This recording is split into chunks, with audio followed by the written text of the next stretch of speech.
Soliq qo'mitasining rasmiy saytida ham, oldin ham xalqaro hamkorlik bo'yicha 50 dan oshiq davlatlar bilan ikki yoqlama soliqqa tortishni oldini olish bo'yicha sertifikat rezidensiyalarning namunalari bor edi. Endi birinchi marta MyGov.uz saytiga birlashganligi sababli bu juda ham katta qulayliklarni olib keldi.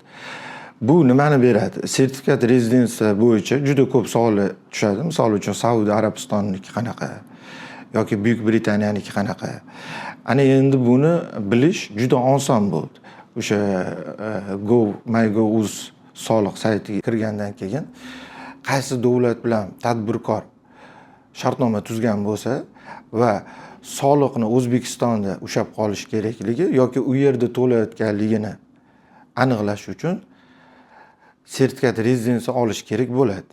Va u qanaqa namunada xorijiy hamkoridan talab qilishligi yuzaga keladi savoli va o'sha saytdan shu nusxani jo'natib menga shu ko'rinishda to'lov qilishimdan oldin sertifikat rezidensiyani namunasini bergin desa, xorijiy hamkori unga jo'natadi.